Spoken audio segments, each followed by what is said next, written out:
Imagine a world where diligence, honesty, and fair play pave the road to success, recognition, and influence. Sounds idyllic, doesn't it? But now, cast your gaze around. Who truly reigns supreme? Is it the paragon of ethics or the master of ruthlessness, the champion of morality or the skilled manipulator of the game's rules? The uncomfortable truth is that society perpetuates a captivating illusion. From your earliest years, you've been indoctrinated with the belief that virtue invariably triumphs, that genuine effort begets success, and that justice forms the bedrock of our world. Yet, Nietzsche perceived reality through a far more unsettling lens. To him, morality was nothing more than a sophisticated tool of control, a mechanism designed to subjugate the weak while the true masters commandeer what they desire. This explains why manipulators flourish. The most unscrupulous leaders ascend to power in politics. The most exploitative corporations monopolize markets. The most selfish individuals climb the hierarchical ladder, while the naive are left behind in their wake. The game has never been about inherent merit. It has always been about raw power, and that power resides with those who grasp this fundamental truth before anyone else. Nietzsche termed this the will to power, the primal drive that distinguishes those who command from those who obey. Yet, most people remain blissfully unaware of this reality, preferring the comforting embrace of the lie that justice inevitably prevails. Do you subscribe to this belief, or are you prepared to confront the unvarnished, unpalatable truth? Because after absorbing this, your perception of the world will be irrevocably altered. Since birth, you've been instilled with the notion that the world operates on principles of fairness, that diligent work, moral character, and righteous actions guarantee eventual success. But pause for a moment and reflect. Does this narrative truly align with the reality you observe? Who occupies the highest echelons of society? The most conscientious individuals, or the most strategically minded, the most just, or those who readily resort to manipulation? Society functions upon a foundation of convenient falsehoods, the illusion of meritocracy.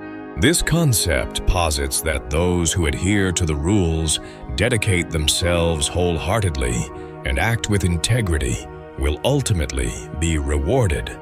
But Nietzsche viewed this belief as a carefully constructed illusion, designed to keep the vulnerable compliant and the powerful firmly in control.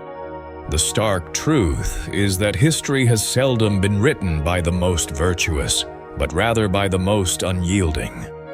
Consider the greatest empires in human history. Rome did not achieve its status as one of the ancient world's most dominant forces through justice. It expanded its dominion through conquest, subjugation, and the ruthless crushing of any opposition. The United States did not ascend to superpower status through ethical means. Its rise was forged through wars, exploitation, and aggressive economic domination. And within the corporate sphere, the industry titans did not reach the summit through charitable endeavors. Amazon, Google, Apple, these behemoths grew by ruthlessly eliminating competitors, manipulating markets, and prioritizing relentless expansion above all moral considerations. But what's truly unsettling is that this system isn't a mere accident or flaw. It's engineered to function precisely as it does. The French philosopher Michel Foucault astutely observed that power is never equitably distributed. It is accumulated, concentrated, and fiercely guarded by those who already possess it. The concept of a just world serves as a convenient and effective narrative by perpetuating the belief that success stems from goodness and hard work. Those in power ensure that the masses remain compliant and pose no threat to their dominance. Nietzsche took this idea further, arguing that traditional morality, with its emphasis on humility, sacrifice, and resignation, is not a universally applicable code of conduct. Instead, it's a carefully crafted mechanism employed by the weak to contain the strong. He labeled this slave morality, a system of values that glorifies submission and demonizes the very concept of power. Those who subscribe to this morality believe that ambition is inherently wrong, that striving for personal greatness is arrogance, and that challenging the established order is fundamentally immoral. However, this mentality only serves to perpetuate the status quo, ensuring that the true rulers of the world remain firmly in command. Conversely, those who reject this slave morality and embrace what Nietzsche termed master morality are often perceived as cruel, arrogant, and dangerous. Yet, it is these individuals who ultimately shape the course of history. They are the ones who defy convention, who impose their will upon reality, and who create their own rules instead of blindly obeying those imposed by others. They do not passively wait for justice to be served. They proactively seize what they desire. And this is why so many good-hearted individuals find themselves trapped in lives of quiet desperation, while the most ruthless individuals ascend to positions of unparalleled power. Because while some meticulously adhere to the rules, others boldly break them. While some passively await recognition, others actively impose their presence. While some lament the injustices of the world, others skillfully exploit them to their advantage. The burning question that remains is, will you continue to cling to the comfortable fictions you've been taught, or will you summon the courage to confront the unvarnished truth? If there's one concept that encapsulates the essence of Nietzsche's philosophy, it's the will to power. According to him, everything in existence, from the biological realm to the political arena, from individual desires to sprawling social structures, is driven by a singular, fundamental force, the innate impulse to dominate, to expand, and to impose one's will upon the world. The modern illusion lies in the belief that people are primarily motivated by the pursuit of happiness, peace, or harmony. Nietzsche regarded this as a convenient deception. What truly drives individuals is not comfort, but rather ascent. Every form of life strives to grow, to conquer, and to assert its dominance over others. The lion that kills to secure its territory, the CEO who crushes competitors to expand their company's market share, the politician who manipulates to maintain their grip on power, all are manifestations of the same underlying force, the relentless will to power. But here's the critical distinction that separates the victors from the vanquished. Most individuals have this primal impulse suppressed. From early childhood, you've been taught to curb your desires, to embrace humility, and to respect the boundaries imposed by others. You've been conditioned to believe that wanting more is inherently wrong, that seeking power is inherently dangerous, and that ambition is synonymous with greed. Meanwhile, those who understand the deeper truth not only acknowledge this inherent impulse, they actively cultivate it. Nietzsche believed that the great conquerors of history, the revolutionary artists, the immortal leaders, were those who did not fear their own will to power. They did not passively await permission, did not conform to the restrictive rules of slave morality, and did not cling to abstract concepts like justice or goodness, when these became obstacles to realizing their full potential. And this leads us to a fundamental point. Power is not something that is freely bestowed. It is not a prize awarded to the most diligent, nor is it a reward for those who meticulously follow the rules. Power is something that is actively seized. If you examine the annals of history, you'll observe that the true victors were not those who waited patiently for recognition, but those who boldly imposed their presence. Alexander the Great did not seek permission to conquer empires. He simply did it. Napoleon did not wait for a throne to be handed to him. He seized it. Steve Jobs did not solicit approval when he embarked on his mission to reinvent the technology industry. He disregarded the naysayers and pursued his vision relentlessly. The distinction between those who command and those who obey is deceptively simple. One understands that the world belongs to those who assert their will, while the other clings to the illusion that a fair and just system will eventually reward them for their efforts. And this principle applies to virtually every aspect of life. In the workplace, have you ever noticed that the most dedicated employee is rarely the one who gets promoted? Meanwhile, the individual who skillfully promotes themselves, who takes credit for others' work, and who understands the unspoken rules of power, steadily climbs the corporate ladder.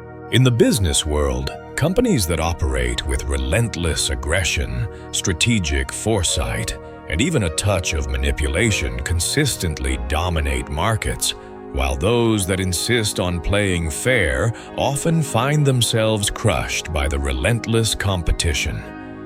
Nietzsche viewed this not as a flaw within the system, but as its very essence. The world was never intended to be fair. It is a battlefield where only those who fully embrace their will to power can effectively shape reality to their own advantage. And here's the uncomfortable truth that few dare to confront. If you do not actively impose your will upon the world, someone else will inevitably do it for you. If you do not define your own values, someone else will impose theirs upon you. If you do not play to win, you will merely be a pawn in someone else's game. If there's one factor that consistently holds individuals back from achieving their full potential, it's the suffocating morality imposed by the system. From your earliest years, you've been taught to be humble, to avoid conflict, to prioritize the needs of others over your own, and to meticulously follow the rules. You've been told that being good is the surest path to success, and that acting with ethics and kindness will ultimately guarantee your reward. But Nietzsche bravely unmasked this pervasive illusion. He realized that traditional morality is not a universal truth. It's a carefully constructed control mechanism designed to keep the weak submissive and the strong effectively contained. Think about it critically. Who precisely defined the rules that dictate that ambition is inherently bad? Who decided that wanting more is inherently selfish? Who implanted the insidious idea that desiring power is somehow evil? The answer is remarkably simple. Those who already occupy the highest echelons of power. The dominant morality that pervades society is what Nietzsche aptly termed slave morality. It glorifies submission, obedience, and the renunciation of one's own self-interests. It teaches that being peaceful is a virtue, that accepting life's hardships without question is a sign of admirable character, and that rejecting the desire for power is the hallmark of an evolved and enlightened individual. But who truly benefits from this carefully crafted morality? Certainly not those who diligently follow its restrictive tenets. The truth, while brutal, is undeniable.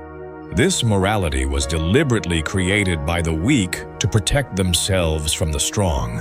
Individuals lacking power naturally fear those who possess it, so they invent elaborate narratives that demonize anyone who dares to strive for ascendancy. For centuries, religious leaders have preached that humility is a cardinal virtue, that self-sacrifice is inherently noble, and that accepting your suffering in silence will make you worthy in the eyes of a higher power. Meanwhile, they themselves often live in extravagant luxury while simultaneously controlling the thoughts and actions of millions. Governments piously preach about justice and equality, yet they are invariably the first to manipulate laws to ensure their continued grip on power. Nietzsche contrasted this restrictive mentality with master morality, the morality of the strong, of those who actively shape the world, and of those who are unafraid to embrace their own desires.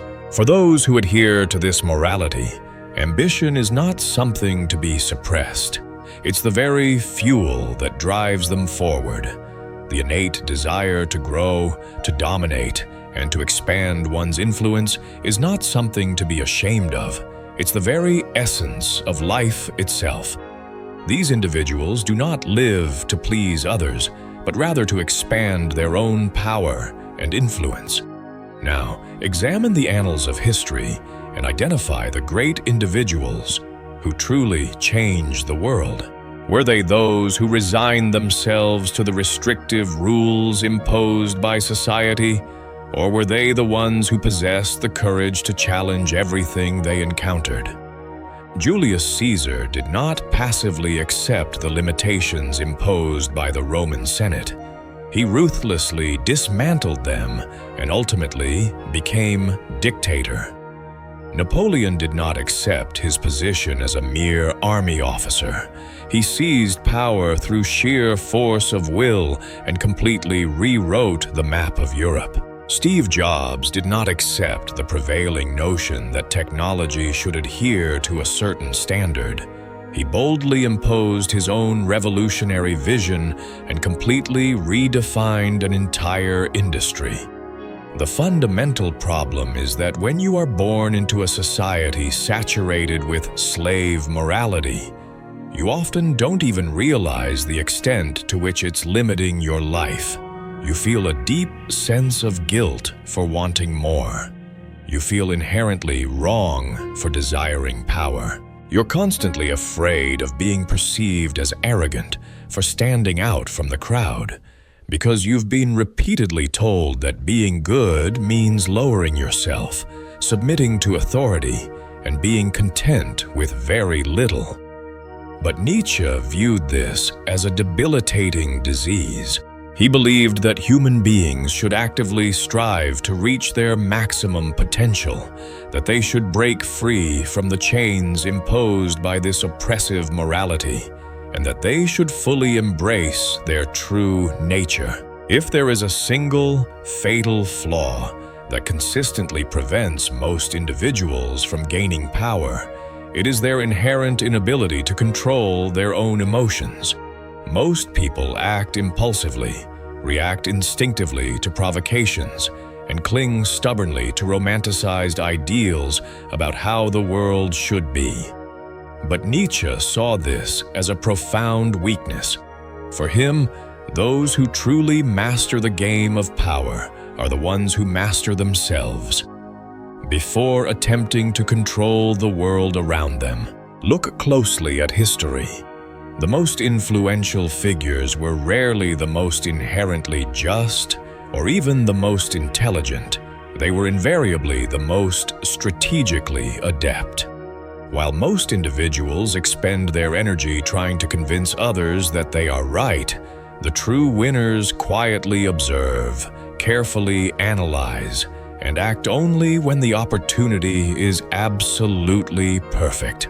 The core problem with most people is that they fundamentally confuse strength with mere impulsiveness. They mistakenly believe that being strong means reacting aggressively to any perceived attack, responding immediately to any provocation and fighting every single battle that comes their way. But that is precisely what the weak invariably do. True strategists carefully choose their battles with meticulous precision. They understand that every action must have a clearly defined purpose, and that wasting precious energy on pointless conflicts is simply a form of self-sabotage. Nietzsche understood that power ultimately belongs to those who possess the ability to skillfully manipulate human psychology. Most people are remarkably predictable. They react to anger with anger, to fear with fear, and to pressure with despair. Those who have truly mastered the game of power do precisely the opposite. They wield patience as a formidable weapon, calmness as an impenetrable shield, and silence as a powerful tool for exerting control. Would you like a concrete example? Julius Caesar knew that his ascent to power depended entirely on the unwavering loyalty of the masses, so he skillfully used every military victory to reinforce his carefully cultivated image as an unbeatable leader. He didn't waste time arguing or trying to endlessly justify his actions. He simply allowed the tangible results to speak for themselves. When his enemies attacked him politically, he refused to react impulsively. Instead, he waited patiently, shrewdly bought time, carefully built alliances, and when the timing was absolutely perfect, he ruthlessly destroyed his adversaries all at once. In the modern world, the underlying logic remains exactly the same. The most successful CEOs are rarely the ones who work the hardest, but rather those who intuitively know precisely when to act and when to strategically wait. The most powerful people are not the ones who shout the loudest, but rather those who speak the least and observe the most.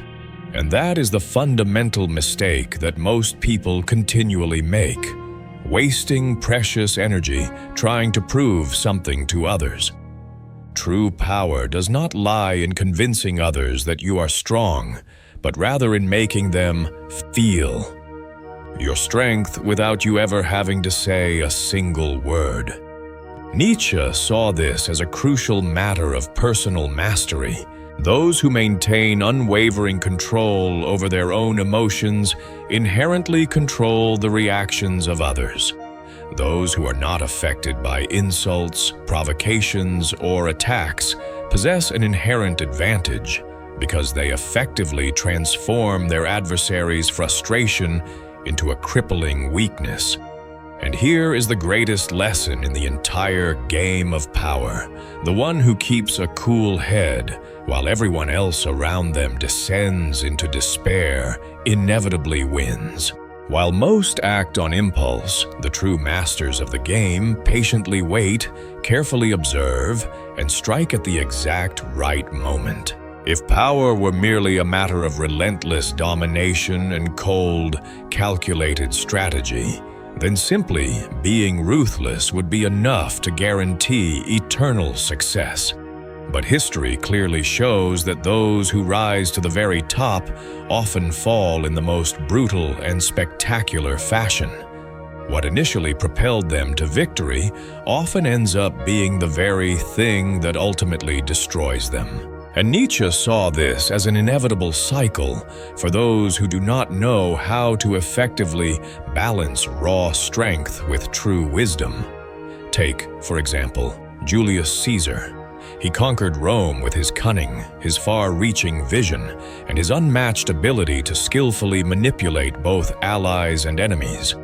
But the very Senate that he so expertly dominated politically ultimately turned against him. Caesar was stabbed to death by those who had once supported him, including Brutus, someone he considered to be almost like a son. His relentless ruthlessness and his insatiable desire for absolute control created far too many enemies, and in the end, he lost absolutely everything.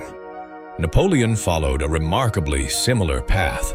He effectively swept across Europe with a speed and military intelligence that had never been seen before. But his burning ambition ultimately blinded him. He simply did not know when to stop. When he recklessly invaded Russia, he completely ignored all the dire warnings about the inherent risks posed by the harsh winter and the tenacious Russian resistance. His insatiable quest for more and more territory ultimately led to his catastrophic downfall. He was exiled, publicly humiliated, and died far from the glory he had so desperately sought. And if you think that this pattern is merely a thing of the past, simply look at the modern corporate world. Business leaders who build vast empires are often destroyed by their own creations. Jeff Skilling of Enron skillfully manipulated markets and seemed completely untouchable until the massive scandal came to light and he ended up in prison. Elizabeth Holmes promised to revolutionize the entire medical industry with Theranos, but her insatiable desire for power ultimately led her to forge results until everything inevitably collapsed in spectacular fashion. The lesson is clear. Raw ruthlessness without effective control inevitably destroys even the most powerful individuals. Nietzsche understood that absolute power has the potential to lead to crippling blindness. When someone becomes convinced that they are above the rules, that they will never be toppled from their position, and that their strength is utterly unquestionable, they inevitably stop seeing the lurking risks. They begin to make careless mistakes that they never would have made before. They underestimate their opponents. They unknowingly create powerful enemies. And when they finally do realize the immense danger they are in, it is often already far too late to do anything about it. But is there a way to avoid this tragic fall? Yes. And Nietzsche himself pointed directly to the answer: balance. A true master of power is not just relentlessly strong, they are also deeply wise. They understand that simply winning is only half the game. The other half lies in knowing precisely when to stop, when to consolidate their dominance instead of continuing to expand without limits, when to eliminate their enemies, and when to strategically turn them into useful allies. Those who ultimately fall are those who fundamentally confuse power with invincibility. Those who rise and keep rising until the sheer weight of their unchecked arrogance inevitably causes them to crumble. At this point, one thing should be undeniably clear. The world is not a fairy tale where the most virtuous individuals invariably win. Power does not reward goodness. It rewards strategic intelligence, audacious boldness, and the unwavering ability to skillfully play by the rules of the game, or rather, to rewrite them entirely when necessary. But does that automatically mean that you must abandon all morality and that you need to become an unrelenting tyrant in order to carve out your own space in the world? That is the deadly trap that many individuals fall into. Power inevitably destroys those who treat it merely as a weapon. Nietzsche never advocated for blind tyranny. He saw power as a powerful instrument of transformation, a vital means to forge your own unique path without becoming a helpless slave to greed or destruction. The true winner is not the one who merely seizes power, but rather the one who knows how to effectively maintain it over the long term.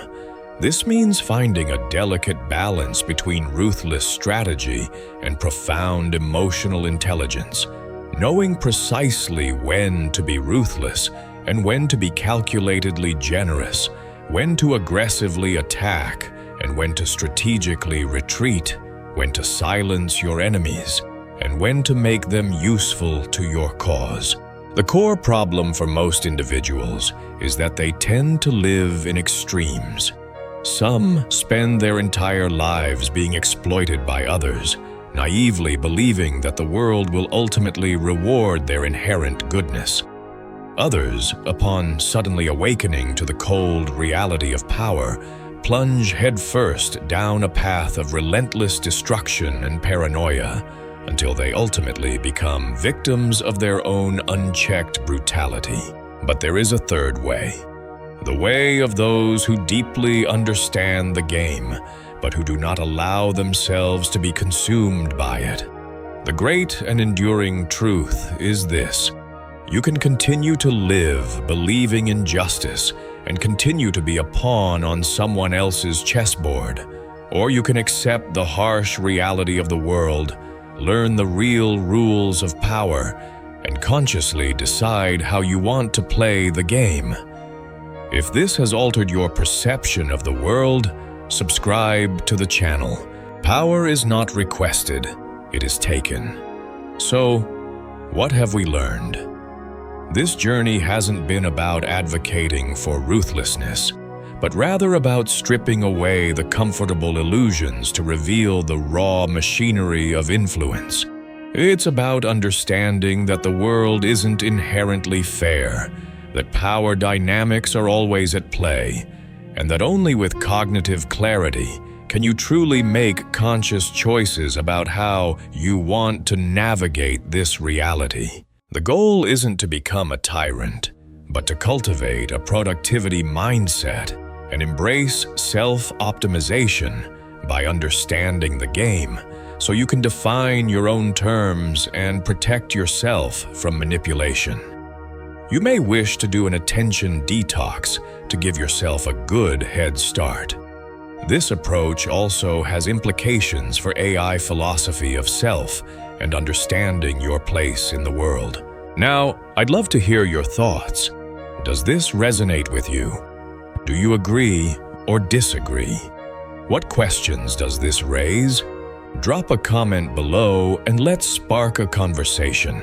Your insights are valuable. And if this kind of neuroscience content, challenging conventional wisdom, and giving you a deeper understanding of the world resonates with you, hit that subscribe button.